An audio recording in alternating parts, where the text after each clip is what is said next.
Assalamualaikum warahmatullahi wabarakatuh. Perkenalkan, nama saya Sandi Kurniawan, NPM 205182. Saya dari kelas akuntansi B STIE Tridharma Bandung. Di sini saya akan menjelaskan sedikit tentang materi perencanaan strategis dan juga proses pemasaran. Perlu teman-teman ketahui bahwa perencanaan strategis merupakan proses manajerial untuk menghasilkan dan mempertahankan kesesuaian antara sasaran dan sumber daya organisasi dengan peluang pasar yang timbul. Lalu perencanaan strategis ini memiliki konsep portofolio bisnis yang dilakukan dengan matriks. Matriks ini terbagi menjadi dua, ada matriks General Electric, yaitu menggunakan dua dimensi penting. Yang pertama market attractiveness, yaitu daya tarik pasar, dan yang kedua ada competitive position atau posisi persaingan.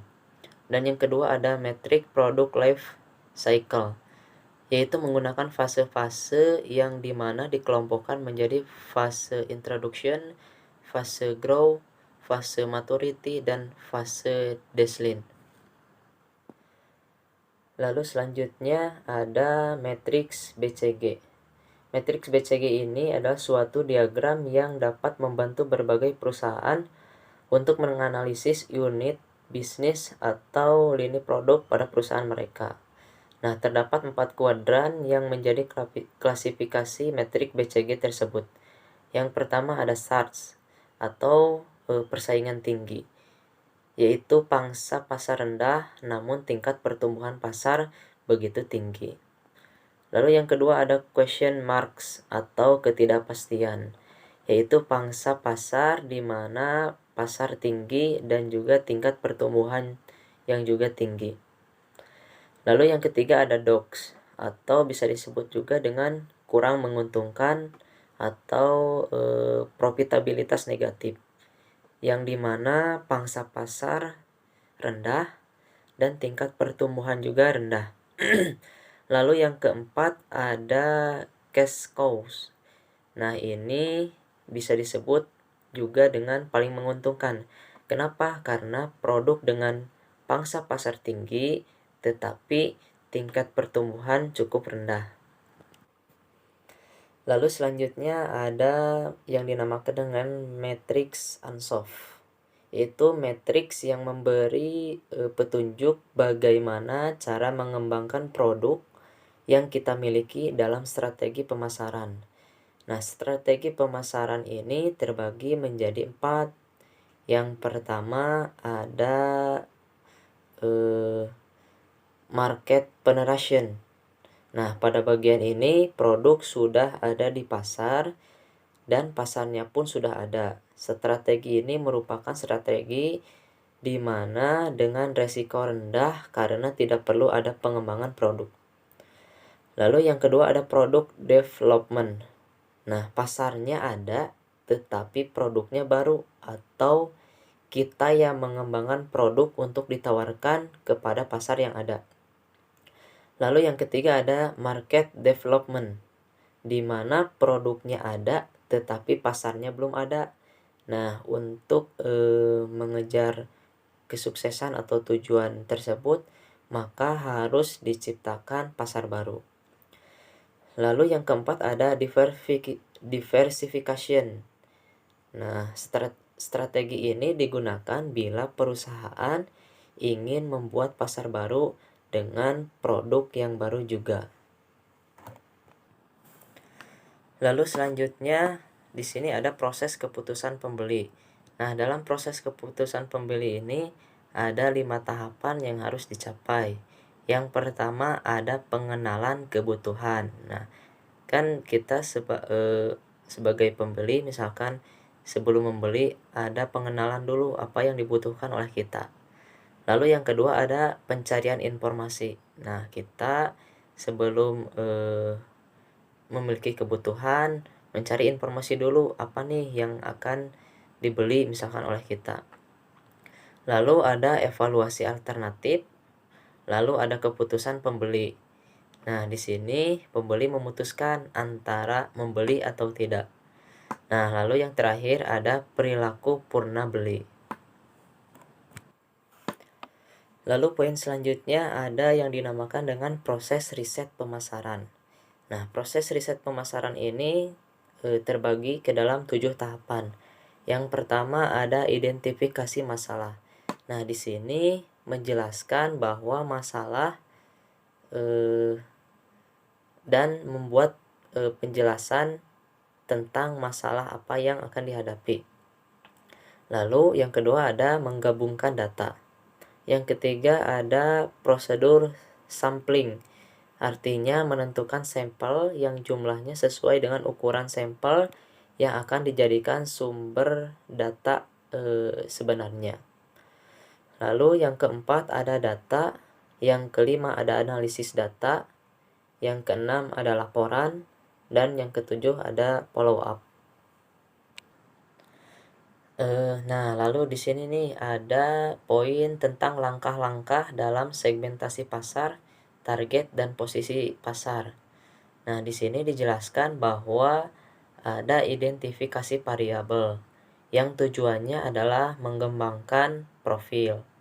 Lalu yang kedua ada evaluasi tiap segmen. Tujuannya untuk memilih segmen tersebut. Lalu yang ketiga ada identifikasi penempatan yang tujuannya adalah penempatan atau penetapan posisi. Nah, lalu apa nih strategi pemasaran dalam berbagai posisi persaingan? Nah, ada beberapa poin dalam strategi pemasaran dalam berbagai posisi persaingan. Yang pertama ada market leader.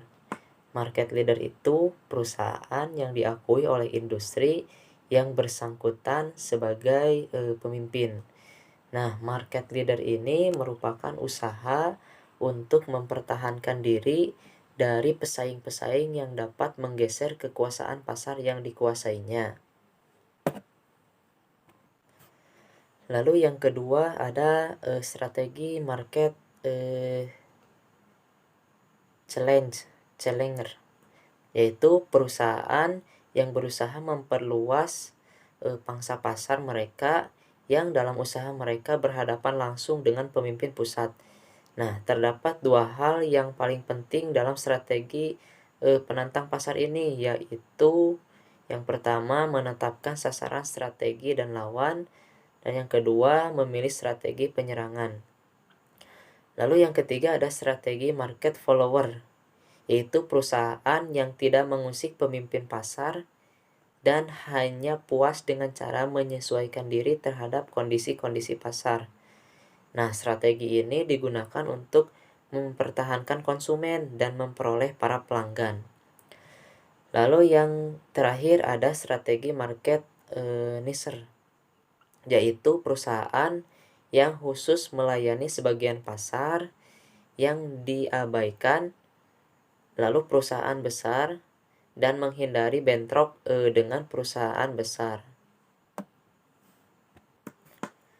Nah, strategi apa nih yang digunakan dalam market niche ini?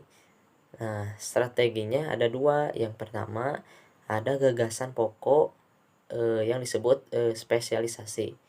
Lalu yang kedua, ada perusahaan yang memiliki keahlian dalam hal pasar, konsumen, produk, dan lain sebagainya. Lalu ada 4 poin yang termasuk ke dalam karakteristik jasa. Yang pertama, ada jasa tidak terwujud. Yang kedua, ada jasa tak terpisahkan. Yang ketiga, ada jasa keanekaragaman. Dan yang keempat, ada jasa tak tahan lama. Lalu ada 4 poin nih tentang pemasaran untuk jasa. Yang pertama, ada strategi produk jasa. Nah, dalam strategi ini terdapat 3 jenis proses yang terjadi, yaitu ada proses manusia, ada proses kepemilikan, dan juga ada proses informasi. Lalu yang kedua ada strategi distribusi, yang yaitu meliputi kemudahan jumlah toko, dan distribusi langsung. Nah, lawan dari distribusi tidak langsung dan penjadwalan. Lalu yang ketiga ada strategi promosi. Nah, meliputi penekanan pada pedoman yang nyata, menggunakan sumber daya informasi perorangan, dan juga menciptakan citra. Lalu yang terakhir ada strategi harga. Yang strategi ini meliputi mendefinisikan unit konsumsi jasa yang berdasar pada kumpulan elemen atau tidaknya.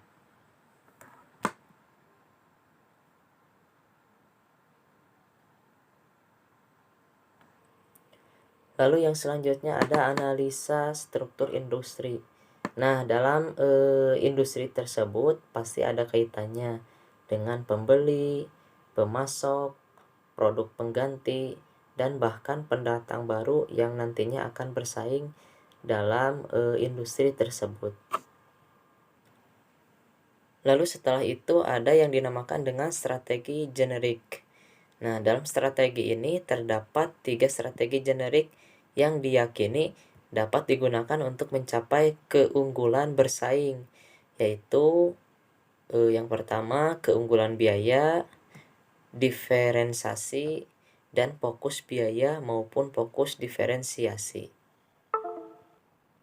Setelah strategi generik ada pemasaran global. Nah, dalam intisari pemasaran ini adalah menciptakan nilai pelanggan yang lebih besar daripada nilai yang diciptakan oleh pesaing. Lalu, keunggulan kompetitif ini atau diferensial yaitu penawaran total yang dihadapkan pada persaingan yang relevan, yang lebih menarik pelanggan. Nah, keunggulan tersebut dapat muncul dalam unsur yang ditawarkan pelanggan, yaitu diantaranya ada produk, harga, iklan, serta distribusi penduduk sendiri. Nah, bagaimana nih caranya agar fokus terhadap pemasaran global? Nah, untuk fokus diperlukan keberhasilan dalam penciptaan nilai pelanggan pada keunggulan kompetitif.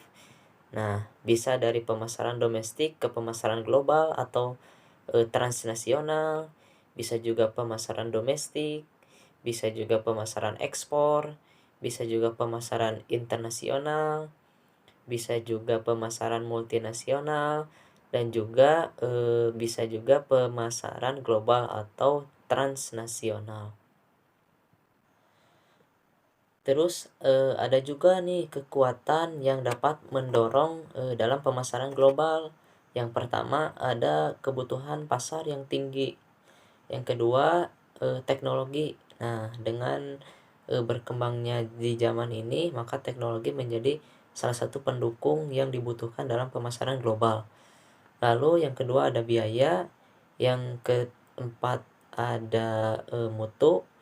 Yang kelima ada komunikasi dan transportasi, dan yang keenam ada daya tuas atau keunggulan yang dimilikinya dengan mengembangkan 5 tipe daya tuas. Nah, yang pertama ada transfer pengalaman, bagaimana saling sharing tentang keilmuan, pengalaman. Lalu ada transfer sistem, penghematan skala, pendayagunaan skala sumber daya, dan juga strategi global. Nah, tadi kan ada faktor pendorong dalam pemasaran global. Nah, ada juga faktor atau kekuatan yang menghambat pasar global. Yang pertama bisa jadi dalam perbedaan pasar, lalu sejarah latar belakangnya terciptanya pasar kita, bagaimana sejarah awalnya, lalu kecocokan manajemen, budaya organisasi, dan juga kendali nasional atau hambatan untuk masuk ke suatu negara tersebut. Nah, dalam bisnis internasional ada kekuatan yang mendasar. Yang pertama ada orientasi manajemen. Yang pertama ada orientasi etnosentrisme, yaitu keyakinan bahwa negeri asallah sendiri yang unggul. Lalu yang kedua ada orientasi polisentris, yaitu keyakinan yang tidak disadari bahwa setiap negara memiliki keunikan dan berbeda cara untuk meraih sukses di negara dengan penyesuaian diri. Lalu ada orientasi regional, yaitu orientasi geosentris yang terbatas pada suatu wilayah regional. Lalu ada orientasi geosentris, yaitu dibutuhkan ketika manajemen yang berpengalaman internasional dan sejumlah besar yang berkomitmen. Lalu dalam poin terakhir, ada yang dinamakan dengan persetujuan perdagangan regional. Nah, itu adalah persetujuan dalam suatu regional untuk memperluas perdagangan. Pertumbuhan ekonomi domestik didasari atas dua alasan. Yang pertama ada pertumbuhan telah menciptakan kesempatan pasar. Adanya kesempatan pasar menjadi faktor pendorong perusahaan untuk memperluas jangkauan ke pasar internasional. Lalu perusahaan internasional sendiri memberikan kontribusi pada proses perkembangan dan penciptaan kesempatan pasar dalam negara asalnya. Lalu yang kedua ada pertumbuhan ekonomi telah mengurangi penolakan yang mungkin telah berkembang sebagai respon terhadap masuknya perusahaan asing ke dalam ekonomi domestik. Mungkin itu yang dapat saya sampaikan tentang materi yang tadi dipaparkan. Mudah-mudahan bisa menjadi manfaat. Assalamualaikum warahmatullahi wabarakatuh.